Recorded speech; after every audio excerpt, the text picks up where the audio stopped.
Então, meus irmãos, minhas irmãs, vamos iniciar nosso estudo de hoje. Hoje nós vamos falar servir com Jesus, assistência social espírita. E vamos, antes, ler o Evangelho, fazer alguma reflexão com a nossa Deise. Pode ser, Deise? Com E certeza. depois você faz a oração também, tá? Ok. Mundos regeneradores. Entre as estrelas que cintilam na abóbada azul do firmamento, quantos mundos não haverá como vós, destinados pelo Senhor à expiação e aprovação. Mas também os há mais miseráveis e melhores, como há de transição, que se podem denominar de regenerador. Cada turbilhão planetário, a deslocar-se no espaço em torno de um centro comum, arrasta consigo seus mundos primitivos de exílio, de provas, de regeneração e de felicidade. Já se vos há falado de mundos onde a alma recém-nascida é colocada, quando ainda ignorante do bem e do mal, mas com a possibilidade de caminhar para Deus, senhora de si mesma, na posse do livre-arbítrio. Já também se vos revelou de que amplas faculdades é dotada a alma para praticar o bem, mas há as que sucumbem, e Deus que não as quer iniquiladas. Lhes permite irem para esses mundos onde, de reencarnação em encarnação, elas se depuram, regeneram e voltam dignas da glória que lhes fora destinada. Os mundos regeneradores servem de transição entre os mundos de expiação e os mundos felizes. A alma penitente encontra neles a calma e o repouso, e acaba por depurar-se. Sem dúvida, em tais mundos, o homem ainda se acha sujeito às leis que regem a matéria. A humanidade experimenta as vossas sensações e desejos, mas liberta das paixões desordenadas de que sois escravos, isenta do orgulho que impõe silêncio ao coração, da inveja que a tortura, do ódio que a sufoca. Em todas as frontes, vê-se escrita a palavra amor, perfeita equidade, preside as relações sociais. Todos reconhecem Deus e tentam caminhar para Ele, cumprindo-lhe as leis. Nesses mundos, todavia, ainda não existe a felicidade perfeita, mas a aurora da felicidade. O homem lá é ainda de carne e, por isso, sujeito a vicissitudes de que, libertos, só se acham os seres completamente desmaterializados. Ainda tem de suportar provas, porém, sem as pungentes angústias da expiação. Comparados à terra, esses mundos são bastante ditosos e muito dentre vós se alegrariam de habitá-los, pois que eles representam a calma após a tempestade, a convalescença após a moléstia cruel. Contudo, menos absorvido pelas coisas materiais, o homem divisa, melhor do que vós, o futuro. Compreende a existência de outros gozos prometidos pelo Senhor aos que deles se mostrem dignos. Quando a morte lhes houver de novo ceifado os corpos, a fim de lhes outorgar a verdadeira vida. Então, liberta a alma pairará acima de todos os horizontes. Não mais sentidos materiais e grosseiros, somente os sentidos de um perispírito puro e celeste, a aspirar às emanações do próprio Deus, nos aromas de amor e de caridade que do seu seio emanam. Mas nesses mundos, ainda falível é o homem e o espírito do mal, não há perdido completamente o seu império. Não avançar é recuar. E se o homem não se houver firmado bastante na senda do bem, pode recair nos mundos de expiação, onde, então, Novas e mais terríveis provas o aguardam. Contemplai, pois à noite, a hora do repouso e da prece, a abóbada azulada, e das inúmeras esferas que brilham sobre as vossas cabeças, indagai de vós mesmos quais as que conduzem a Deus, e pedi-lhe que um mundo regenerador vos abra seu seio após a expiação na terra. Santo Agostinho, Paris, 1862. Então, o que eu acho interessante, né, nós falarmos sobre esses mundos regeneradores, porque nós falamos assim, mundo regenerado, mundo de regeneração, né? Mas é mundo regenerador. O que isso significa? Significa que você vai se refazer, né? Ter uma nova gênese. Então, ele é aquele espaço, mundo regenerador, em que nós vamos realmente descansar. Olha que interessante, né? Porque no mundo de expiação e de prova, no mundo de expiação, quem é que está lá? Tá os espíritos decaídos, que são os da expiação, a verdade é essa. Quem é que está expiando? Os espíritos exóticos na Terra. O pessoal ouviu isso ontem. Exóticos é quem não é a alma que começou o seu processo evolutivo na Terra. Foram almas exiladas. Perguntando ao Chico Xavier, como que nós reconheceríamos alguém na Terra que vem de outro planeta, né, que está exilado? Ele disse, é tão simples, se a pessoa acredita na reencarnação, ela é um exilado, né? Então, ou seja, os espíritas, todos que creem na reencarnação e que tem, não é só, eu acredito, mas que consegue compreender mais em profundidade a reencarnação, somos essas almas em expiação. No mundo regenerador, então, e tem os espíritos que estão em provas, né, que estão ali, a prova também gera sofrimento. Então, assim como nós temos o dia e chega a noite que a gente vai descansar, e quando antecede dormir, né, nós ficamos ali mais calmos, mais tranquilos. Então, é esse espaço de tempo em que nós vamos finalmente poder parar um pouco, né? Eu penso que no mundo regenerador não vai acontecer aquele progresso imenso, porque nós estaremos ali meio que descansando, né? E terminando de nos depurar, de sair do mundo das sensações grosseiras. E quando nós estamos num mundo onde o bem predomina, a influência do bem, ela é revigorante, né? Revigoradora. Então, como ele diz, muitos de nós ficaremos muito felizes de vivermos num mundo de regeneração. Mas aí eu fico pensando, né, quando nós falamos, nós estamos na transição, né? Nós estamos ali na transição da transição, porque o mundo regenerador, ele é um mundo de transição entre provas e expiações e os mundos felizes. Então, nós estamos na transição da transição.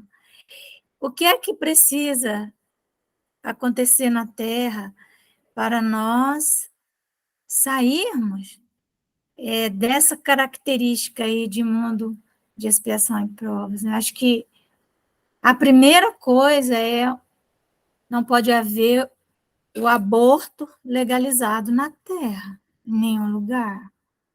Primeira coisa é o aborto, que é o crime mais hediondo, né, que alguém possa cometer. Então, a legalização disso traz um karma coletivo e completamente incompatível com o mundo regenerador. É impossível. Então, quando nós pensamos assim, já já vai chegar aí o mundo regenerador, nós temos que cerrar fileiras, todos os cristãos, para nos contrapormos a essas correntes legais aí, essa loucura que está no Brasil, né? Mas não é só no Brasil, né? Existem ainda tantos países que legalizam o aborto. Então, me parece que não está tão perto assim, viu? Vou falar isso para vocês. Me parece. Apesar de que Jesus, né, Deus, tem meios de fazer que a humanidade avance e amplie a sua visão, né, de mundo, expanda a sua consciência. Mas, sem dúvida, enquanto tiver o aborto, aí depois nós vamos pensar em outras coisas. Mas nem dá para ir falar de outros avanços enquanto tiver o aborto aí, né, na nossa porta. Então, é isso. Pedir para a Deise, então, fazer oração, Deise, você faz para nós? Faço sim.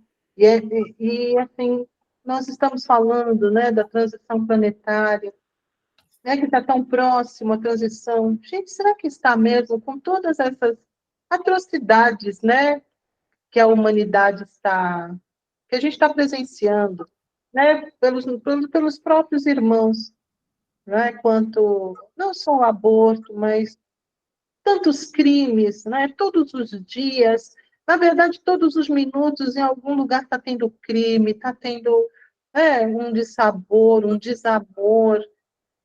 E a gente falando da transição planetária, já falando também do mundo regenerador, eu achei lindo, porque nesse capítulo realmente nós não temos a expiação, né?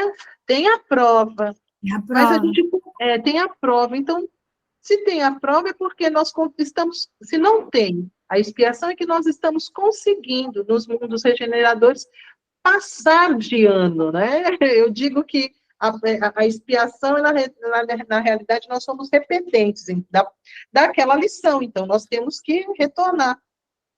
Ou seja, isso é muito bom que aconteça, mas, ao mesmo tempo, olha as coisas que estão acontecendo. Existe a evolução, mas, ao mesmo tempo, nós estamos retrocedendo moralmente, parece que cada vez mais. Eu não sei o que está realmente acontecendo no mundo. Está bastante, para mim, está bastante conflituoso isso. Então, Se me permite um comentário aqui, né? Eu acho que não está retrocedendo. Antigamente havia muito verniz, as pessoas se escondiam, não manifestavam os sentimentos verdadeiros. E hoje está se expurgando. No caso já né, dessa transição, ninguém mais se esconde. Todo mundo se mostra como é, para haver a separação do joio e do trigo, para saber quem é que já vai ficar no planeta, que vai iniciar a regeneração. Então, eu acho que está melhorando, porque estão se mostrando. Jesus fala isso no sermão profético, né? Que nós iríamos ver tudo isso, né, Deise? E o Kardec também fala que vamos dizer assim, o que marcaria essa transição, esse momento, seria o recrudescimento, especialmente do suicídio, né? E isso está acontecendo. Então, tem lá também, né, fala assim, quando a gente vai ler, né, Jesus fala que seria tantas iniquidades no final dos tempos, né, que seria que a fé de muitos esfriaria, né, mas, e que se não fosse ali a existência, né, dos justos, ninguém iria suportar, né, para que esses tempos ficassem menores. Então, aí é a questão mesmo de nós prestarmos atenção, que somos os religiosos, né? Aqueles que têm que estar com a candeia na mão, iluminando, né? Orando, e sabendo que realmente tem que haver esse expurgo, porque se não houver, se deixarmos só o caminhar da força das coisas, né? O natural, vai demorar demais. Então, evidentemente que vai ter que haver, sim, com certeza, essa separação aí que a Regina falou. Então, se mais alguém quiser falar alguma coisa, senão a Deise faz a nossa oração. Vamos lá, então, meus irmãos. Mais uma vez, Pai amado, estamos felizes por mais essa reunião, que estamos aqui mais um pouquinho estudando o seu amor. E é estudar mesmo, Pai, porque só aprendendo que realmente nós vamos conseguir fazer com que entre em nossas mentes e em nossos corações.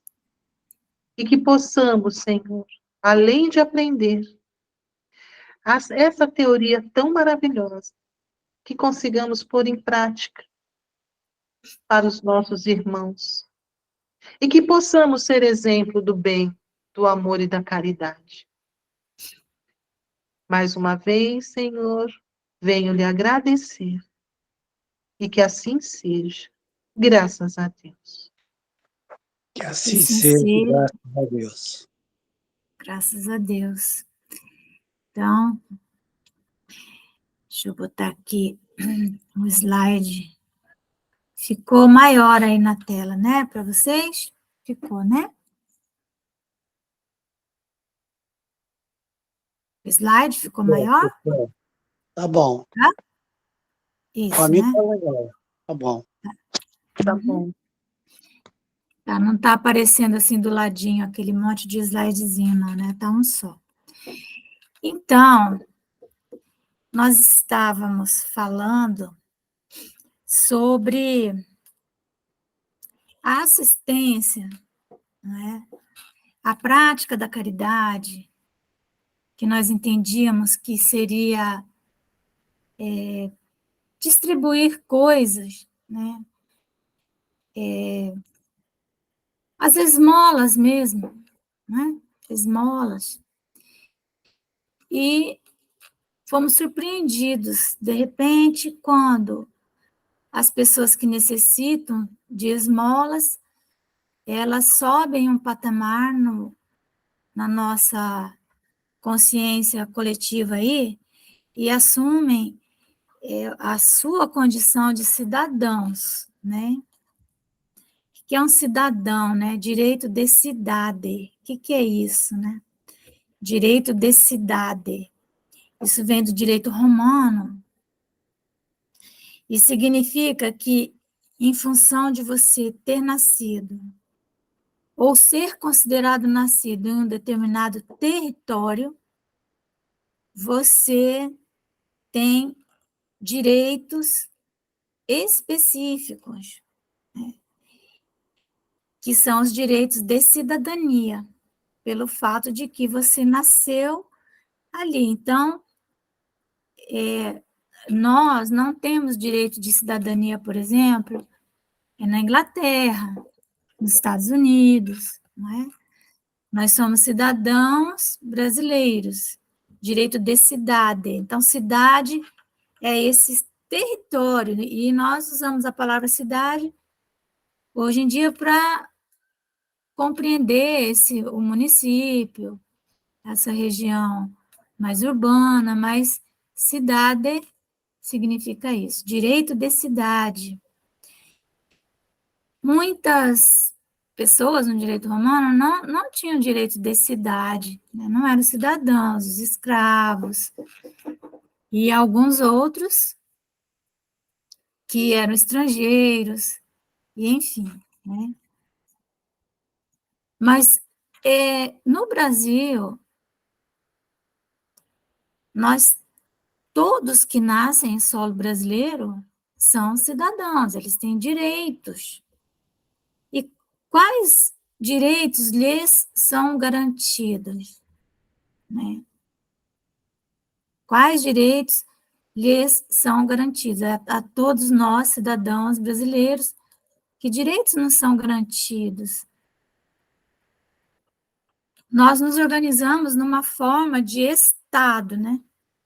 Nós otorgamos para um poder central, que no nosso sistema republicano é dividido em 3 poderes, né? Executivo, legislativo, judiciário, que devem conviver harmonicamente, não é? Quando ocorre a influência de um sobre o outro, quando um dos poderes extrapola, começa um caos. Os cidadãos ficam perturbados, e é o que nós estamos vendo hoje no Brasil, né? Está acontecendo isso. Mas o Estado, então, é essa organização social para a qual cada pessoa entregou um poder, né? De gerir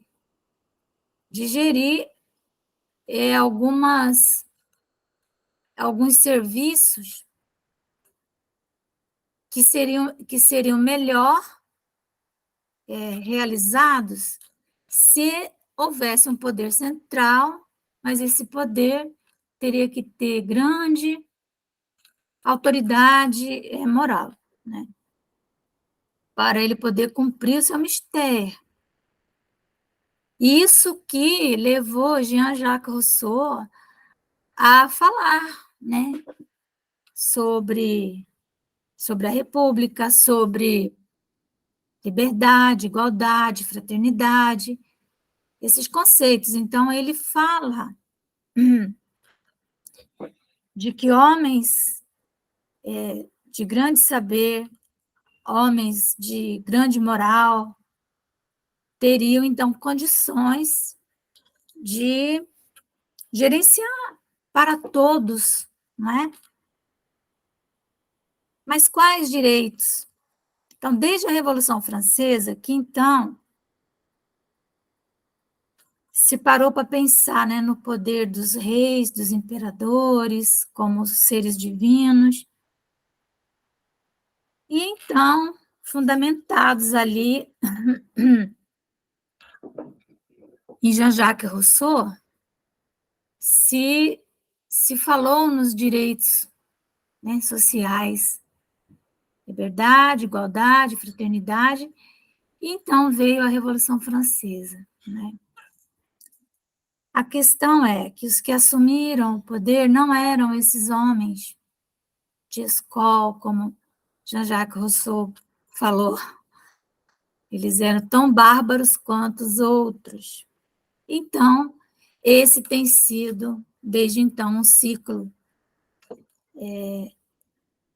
vicioso, né, de homens bárbaros descobriram o poder, né, e, enfim, então, aquilo que antes era otorgado pela divindade para uma família, para uma dinastia, hoje a sociedade, teoricamente, outorga para seus representantes, mas, como diz Allan Kardec, só a educação poderá modificar o mundo. Porque sem um povo educado, como que nós vamos escolher esses representantes entre aquilo que os espíritos chamam, né, a aristocracia moral, intelecto moral, né, melhor sistema de governo. A aristocracia é intelecto moral, quer dizer, o governo ser exercido por aqueles que têm capacidade intelectual, capacidade técnica e têm a moral elevada, né, autoridade moral sobre os outros. Enquanto nós não tivermos condição de fazer essa verificação, nós ficaremos nas mãos, né, das pessoas. E imagina esses cidadãos que vivem 70 milhões de brasileiros que vivem na pobreza ou na pobreza extrema. Como que eles vão ter cabeça para ficar pensando em meritocracia, autoridade intelecto-moral? Eles não vão ter essa cabeça por uma questão das exigências do corpo. Nós vemos com Abraham Maslow, né, aquele psicólogo da década de 1970, que ele coloca as necessidades humanas numa pirâmide, que é usada em várias áreas do conhecimento, né? Várias áreas. Chama-se a pirâmide das necessidades de Maslow. Abraham Maslow. Que, em verdade, São Vicente de Paulo falou isso. Quando nós comparamos o que Maslow fala com Vicente de Paulo, é a mesma coisa. O que aconteceu com São Vicente de Paulo é que aqueles que o sucederam não conseguiram aprofundar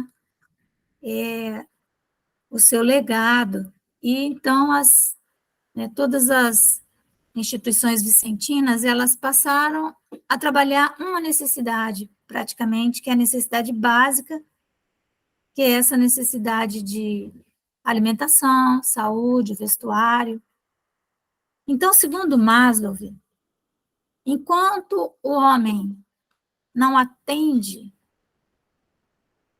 uma necessidade prioritária que está na base da pirâmide, ele não consegue nem mesmo enxergar uma outra necessidade.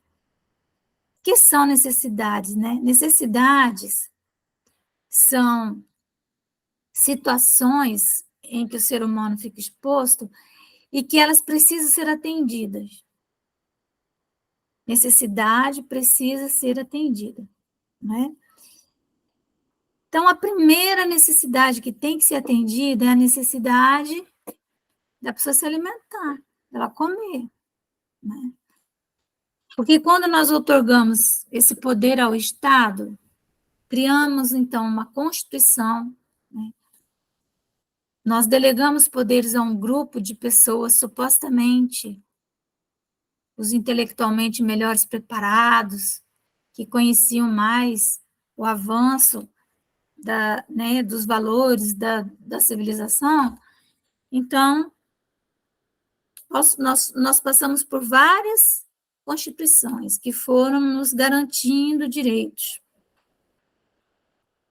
E a nossa última Constituição, de 1988, ela garante direito à liberdade, direito à igualdade, ela está ancorada na solidariedade, na fraternidade, mas ela garante direito à vida, direito ao lazer, direito à dignidade do cidadão. Então, todo cidadão brasileiro tem todos esses direitos.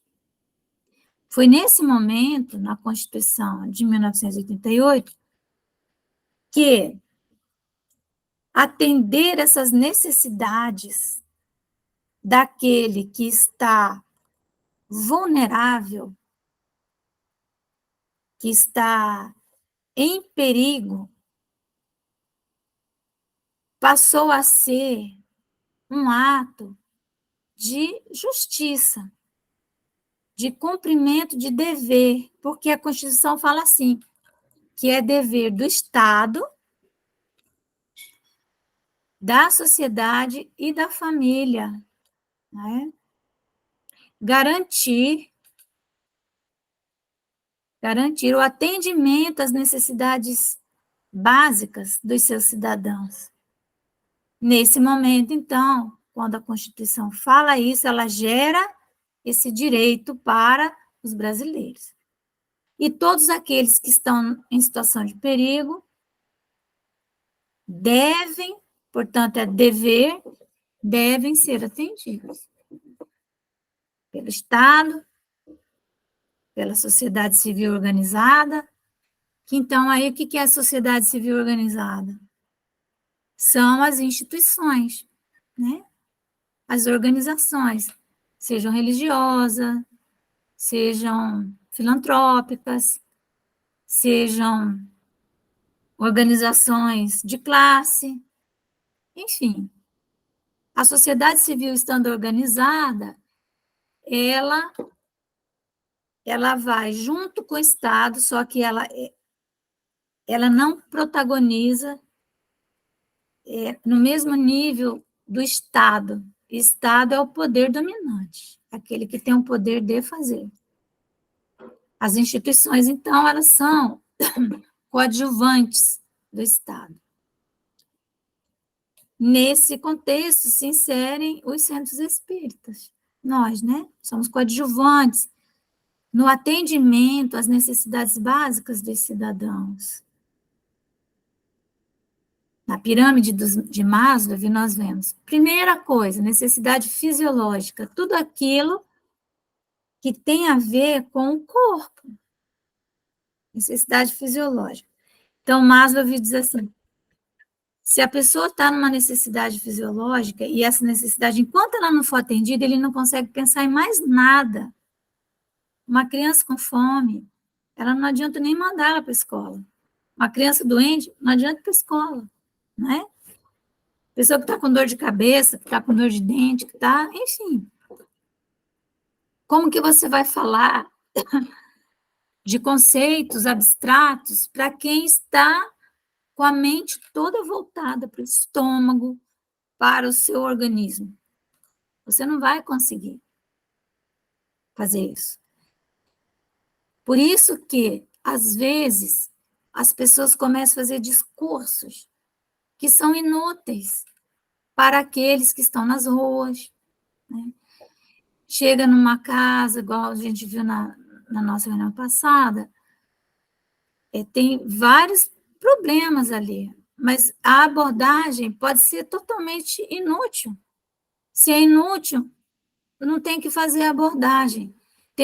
Temos que esperar o melhor momento de fazer a abordagem, de fazer a intervenção, né? Mas, então, primeira necessidade, então, é essa fisiológica, que tem a ver com o corpo. A segunda necessidade, depois que ele se atendeu ali, a sua fome, vamos dizer assim, saúde, vem a necessidade de segurança. Aí que a pessoa vai pensar, sei lá, em fazer em volta da sua casa, fazer uma cerquinha. Tu chega numa casa, fazer uma visita, se ela tem uma cerca, aquela pessoa ela já está um nível acima da necessidade fisiológica, porque ela já tem uma cerca. Ela já está pensando em segurança, né? Então, depois da necessidade de segurança, nós vamos ter a nossa necessidade social, as necessidades sociais. Quais são as necessidades sociais? É de nos sentirmos integrados à comunidade na qual nós vivemos. Estabelecer vínculos. Então, quando a pessoa, depois que ela conseguiu uma certa segurança, e aí vem o emprego, ou pelo menos uma renda, que lhe garanta essa segurança. Quando ela não consegue trabalho, ou quando ela trabalha e não consegue se manter, o Estado tem que vir e suprir isso. Então, para que ela possa ter segurança, a sensação de segurança, eu tenho visto agora, né, muitos benefícios sendo cortados, e as pessoas, em desespero, elas descem de patamar, né? Aí as pessoas dizem assim, mas a pessoa se habitua, se acostuma com o Bolsa Família, com o Bolsa isso, com o Bolsa aquilo. Mas é necessário estabelecer um espaço e um tempo para que essa pessoa possa se educar. Porque se nós não garantirmos a necessidade fisiológica e a necessidade de segurança dela, ela não avança para a necessidade social. A necessidade social já é fazer parte da tribo. Já desejar alguma coisa além de só comer, dormir e procriar, vamos dizer assim, né? Essa pessoa, então, às vezes o pessoal fala assim,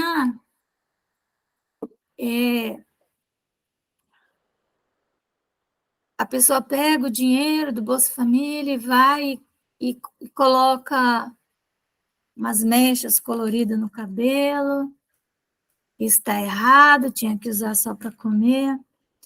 A pessoa que está fazendo isso, ela está mostrando para nós um nível de autoestima e que ela está utilizando esse recurso para atender uma necessidade social de se integrar na comunidade. Então, é preciso muita sensibilidade para nós enxergarmos dessa maneira, certo?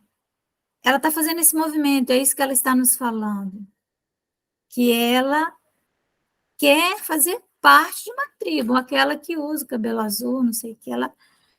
Ou seja, ela cresceu um pouquinho. Por incrível que pareça, isso é bom, né? E assim vai. Então, nós vamos subindo nessa pirâmide. Quando a pessoa, por exemplo, vai à igreja, se ela sai da casa dela e vai até a igreja, ela está nesse movimento, nós estamos enxergando. Você pergunta, você tem uma religião? Tu vai no culto? Os evangélicos, eles trabalham muito essa questão, né? De estar no grupo. É como eles atendem a sua necessidade social. A pessoa que tem mais condição vai no clube, viaja, vai não sei aonde. Outros vão no médico. Às vezes a pessoa... Na segunda-feira é o dia que mais ocorrem pessoas nos postos de saúde. Isso quem me falou foi um médico e a esposa dele, o Zé Roberto e a Inês. É o dia que lota, que a pessoa fica no final de semana ali pensando, né? Às vezes ela fica confinada em casa, então aí ela começa a olhar para ela e ela precisa sair. Como que ela vai sair? Ela vai no médico.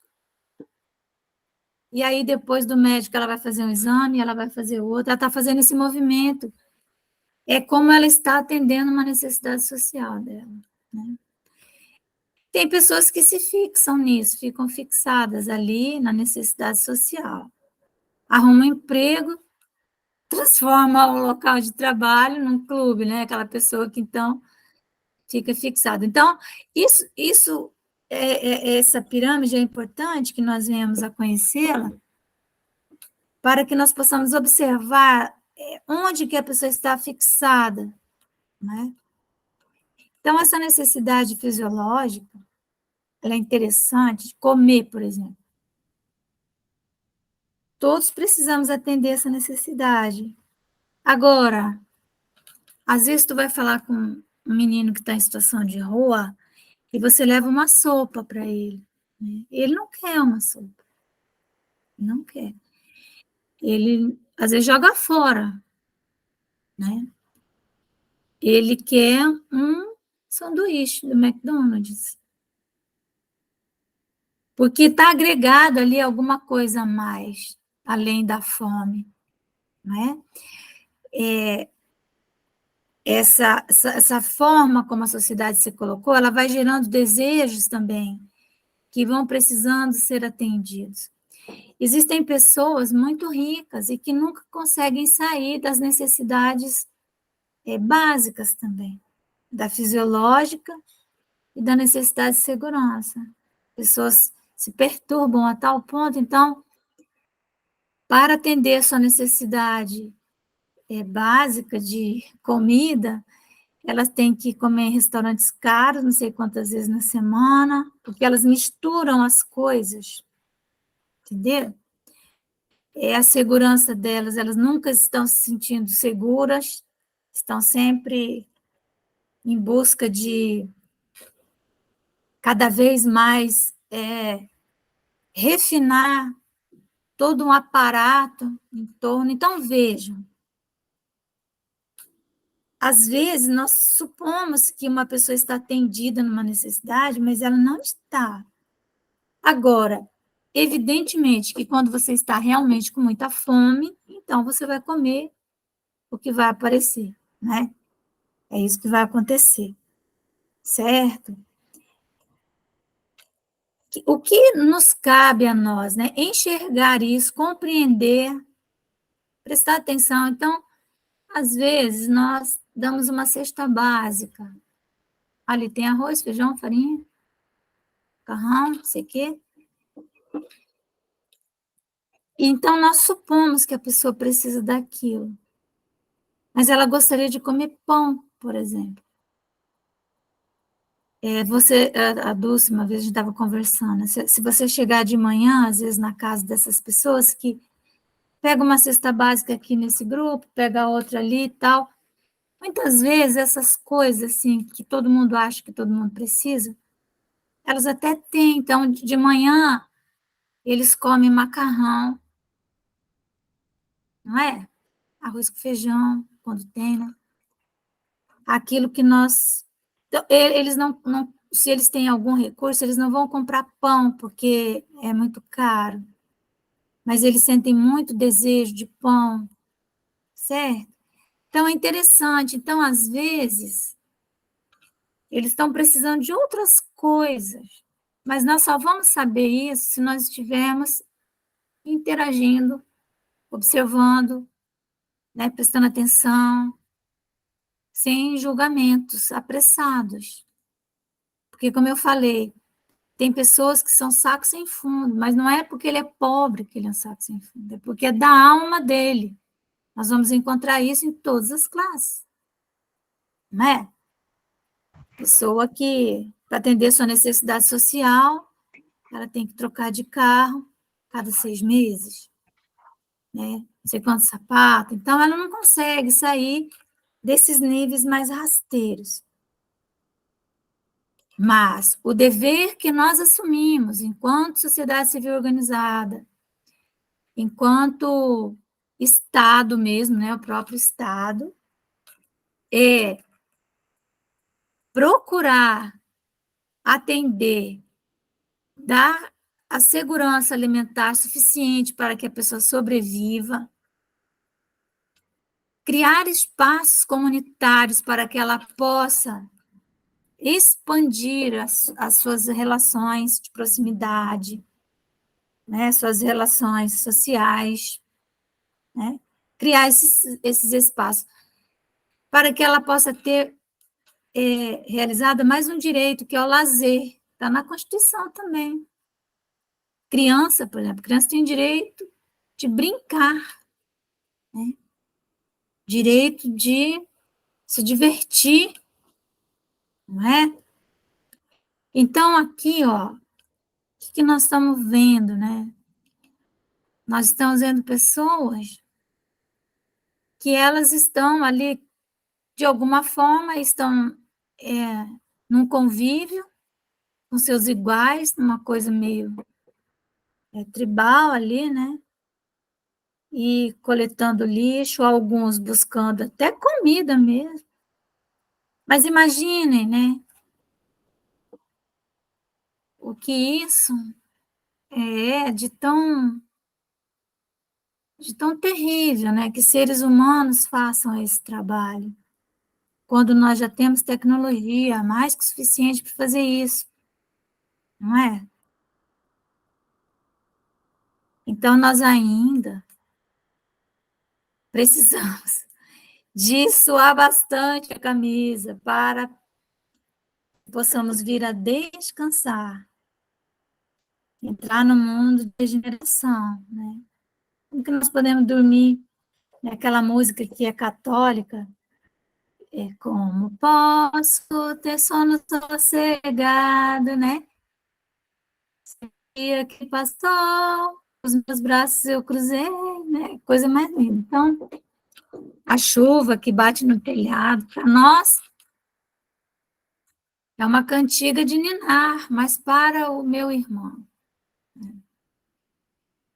que pelo fato de ter tanta fome, tantas necessidades fisiológicas não atendidas, a casa dele destelha, tal, ele está ali vivendo sem nenhuma segurança e ele não se dá conta daquilo. E, para o seu psiquismo, é bom que seja assim. A minha tia dizia que Deus dá o frio conforme o cobertor. Imagina se essas pessoas, essas que estão nesse lixo, tivessem noção exata de onde elas estão, do risco que correm, né? Então, mas nós que estamos de fora, nós estamos vendo, estamos enxergando isso aí. Então, tem alguma coisa errada. Nós precisamos fazer algo, né? Enquanto tantos têm tanto. É aquilo que está no livro dos Espíritos, né? Então, nós não conseguimos dividir o nosso supérfluo, nem o nosso supérfluo nós conseguimos, quanto mais o necessário, né? Então, está lá, né? É rico, né? Dado o que te sobra, pelo menos o que te sobra, Chéveres falando isso. Faze mais, né? Dá um pouco do que te é necessário, por quanto o que te é necessário ainda é supérfluo, porque é aquilo que eu falei do necessário, né? O desejo, ele vai gerar necessidade. Então, a pessoa que aprendeu a ir para o restaurante 3, 4 vezes na semana, isso para ela não é mais supérfluo, é uma necessidade que ela precisa atender, porque isso gerou um desejo nela. Então, é isso que o Chévere está falando. Até mesmo o que te é necessário, ou aquilo que te parece ser necessário, supérfluo, cara. Supérfluo. Então, simplificar a vida, pregar a simplicidade, não é? Eu tenho uma amiga que é a Dulcinea Capellassi, que é uma pessoa que eu admiro demais, demais, demais da conta, mesmo, minha irmã. Como a Dulce vive essa simplicidade, mesmo, ela conheço a Dulce de solteira, né? Toda essa vida, toda, poderia tranquilamente ter vivido diferente. Mas, sem dúvida, sempre foi esse exemplo, né? De ter ali o necessário mesmo, o básico, e estar sempre com essa preocupação, né? Então, veja aqui uma casinha, não é? Aí, olha ali as pessoas. O que será que elas estão fazendo ali, né? Talvez pegando uma água, não é? Olha aqui uma comunidade, um cachorrinho. Olha aí a igrejinha, provavelmente uma igreja destelhada, né? Ali um cemitério. Nem a igreja não tem mais para ir, não é? Vejam, que nível de necessidade aqui, que intervenções poderiam ser feitas para que essas pessoas pudessem usufruir dos seus direitos de cidadania, né?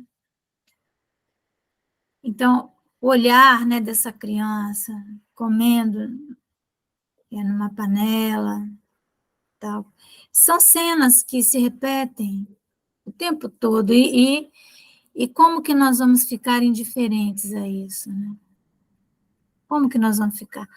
Aí, não, nós precisamos de um sistema de governo que socialize as coisas, mas ninguém precisa de nenhum sistema para dividir o que ele tem, dividir o seu conhecimento, né? Suas posses. Então, aos poucos, ir trabalhando para que a comunidade comece a se autogerir. É uma forma interessante de intervenção, né? Dentro desses modelos de intervenção que nós tivemos no Brasil, né, desde o Brasil colônia até agora, então nós podemos dividir 3 momentos e 3 modelos em que essas assistências àqueles que não tinham o básico para sobreviver, aqueles que eram os escravos também, não é? Então, o primeiro modelo que apareceu de assistência social foi o modelo religioso caritativo.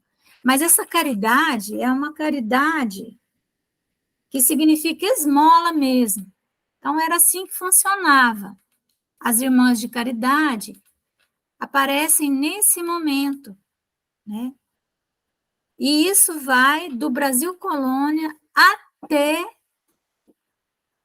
as 3 primeiras décadas do século passado, do século XX. Certo? Então, nós vamos ter aqui as Irmãs de Caridade, Santa Casa de Misericórdia, que fazia assistência à infância, basicamente. Aqui, como, né, as rodas, tinham no muro uma roda, botava uma criança, nós vamos aprofundar mais isso. Foi o primeiro modelo que apareceu, basicamente cuidando da infância. Depois foi evoluindo a Santa Casa de Misericórdia para atender necessidades saúde, e assim foi, não é? Então, nós vamos encontrar essas rodas, assim, eu estou aqui em Minas Gerais, né, esses dias aí, esses locais onde isso prevaleceu no Brasil, que é onde realmente estava havendo a colonização, então Salvador, Rio de Janeiro, São Paulo e Minas Gerais, onde apareceram essas instituições que tinham essas primeiras preocupações, né? Depois, nós fomos evoluindo o nosso entendimento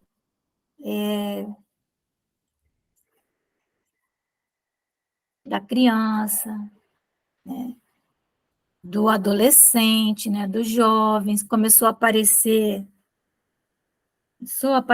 né, criança abandonada, né? Porque antes era assim, né? Colocava ali na roda e aí as irmãs cuidavam até que essa pessoa tivesse uma certa autonomia.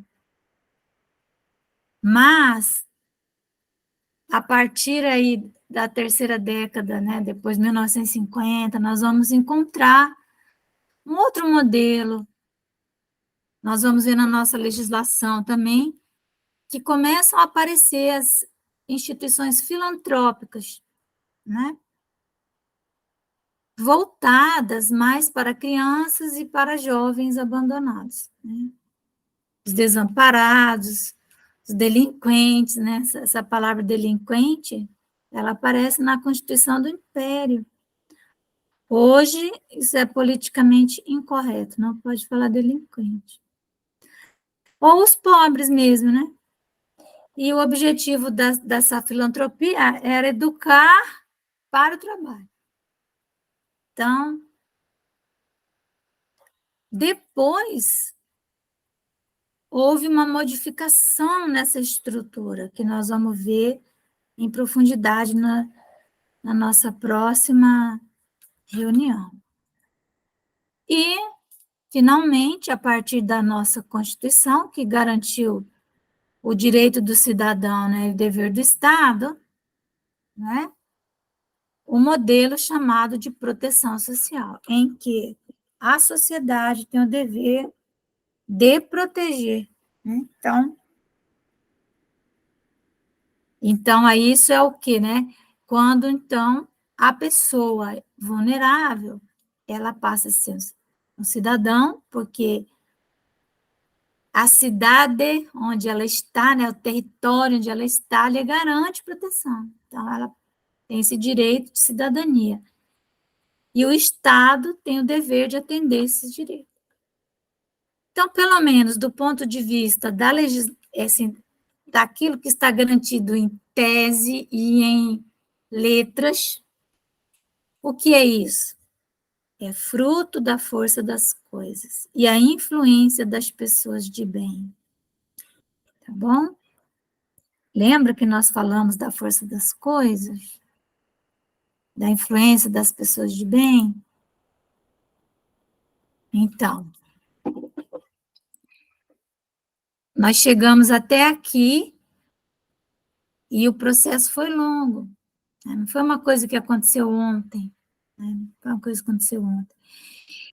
E a maioria de nós ainda não estamos educadas para esse modelo. Então, nós vamos, com calma, né? Na nossa próxima reunião, nós vamos falar mais sobre esses 3 modelos, para que nós possamos entender bem direitinho onde que o centro espírita ali se enquadra, para depois nós entrarmos mais firmemente naquilo que é o modelo da proteção social, entender os serviços de assistência que o Estado deve manter, né? Deve garantir, mas está tirando até, esse governo agora atual está tirando até o básico do básico, né? Quanto mais serviço. Mas, enfim, gente, alguém tem algo a falar? Ou não? Deu para entender mais ou menos o que nós estávamos querendo dizer? Deu, Deise? Obrigada. E aí, Jonatas? Você consegue se enxergar lá no ICEAL?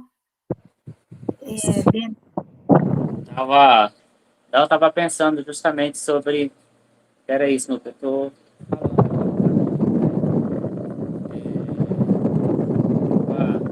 Sempre que eu vou lá para o ICEAL, né? Agora virou uma rotina de levar alguma coisa, principalmente para as crianças, essa semana agora. Eu sempre levo, né? O pessoal fala, mas deixa para fazer no Dia das Crianças. Eu falo, cara, Dia das Crianças não, deixa todo dia que for preciso de alguma coisa.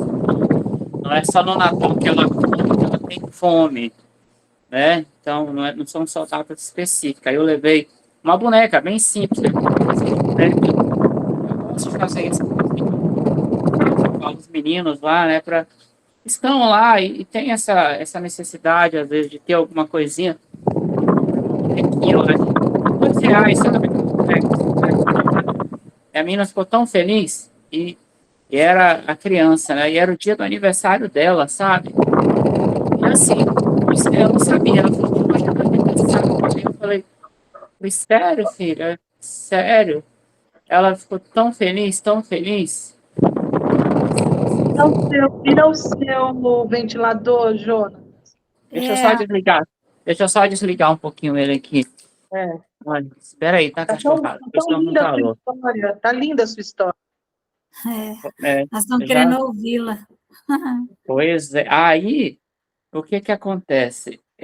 Lá no ICEAL tá dando muita criança, assim, graças a Deus, né? Por exemplo, esse sábado agora deu quase 150 e eu sempre levo, eu me comprometi, eles gostam muito de vídeo, né? Então eu compro fardo de vídeo, pacotes de skinny, eu comprei 120 pacotes de skinny, só que aí não deu pra gente distribuir, porque era muita criança. Eu falei, não, então no próximo sábado a gente distribui, porque vai ter briga. E não vai dar para todos, né? E só E porcaria. Tini, Didio. E eles entendem, Amo, porcaria, amo. mas Eles e a, amam. eles amam, gente. O Amam, pessoal aí vem nutricionista, não pode, não sei o quê, mas, gente, não, não, e vai falar isso para uma criança que não pode, ainda mais uma criança da periferia que não tem o que comer, entendeu? E né? que aquilo ali é uma novidade. E aí a mamãe falando sobre, a senhora falando sobre essa questão de você dar a cesta básica, mas às vezes ele está precisando de outra coisa para comer. O que eu tenho feito agora? Ao invés de eu levar a cesta, eu tenho feito isso, né? Eu chamo lá as famílias que estão comigo, participando do estudo, e aí eu vou lá e falo, ó, me dá seu Pix aqui. Eu vou lá e faço o Muito mais Pix. fácil, né? Muito mais fácil. E aí a pessoa compra o que Porque ela acha que é melhor para ela, entendeu? Que eu acho mais interessante, né? Uma família mesmo falou, ai, seu Jonatas, eu estou precisando de uma cartela de ovo para poder comer com arroz que eu tenho lá em casa, né? Aí isso corta o coração da gente. Falei, não, vamos resolver isso. Depois dos estudos, vocês sentam lá comigo que a gente vai resolver. Então, aí a gente vai passando uma quantidade para umas 3, 4 famílias ali, de forma que dê ali para eles fazerem alguma coisa. E é isso, né? A caridade com o próximo não precisa do muito, né? E as famílias lá na instituição, elas vão de um modo geral ali para, lógico, necessita do alimento e que elas gostam de estar conosco, né? No ambiente. E eu acho que é isso, mãe, pessoal, acho que é isso. Deise, fala. Oi. Então, essa experiência do Jonatas é muito bacana. Eu vivi uma experiência junto com a Araci, com o Mário, que eles fizeram uma associação lá na Vila Princesa. Então, tem o quê? A Feira Solidária. É muito interessante porque a própria comunidade organiza, separa, limpa, separa todos os alimentos e a pessoa pega o que ela precisa ou o que ela quer. E isso dá tanta dignidade, porque é o que o Jonatas falou agora. Não adianta, a gente não adianta dar a cesta básica, porque realmente não é isso. Tanto que eu ensinei as mulheres fazerem brigadeiro de inhame, né? Fazer outras comidinhas, porque tinham alimentos que elas também não conheciam. Então, Sim. aí já é uma forma até mesmo de aprender algo a mais. Então, é tão lindo esse trabalho que a Araci e o Mário fazem lá, e agora também eles já conseguiram fazer a horta solidária, que a comunidade está fazendo essa horta. Então, assim, não é aquela coisa, ele não quer só comida, né? Quer bebida, diversão e arte. Então, é por aí. Eu acho que a gente tem que dar dignidade para as pessoas. Esse é o trecho de uma música. Esse trecho de uma música. Falando na horta,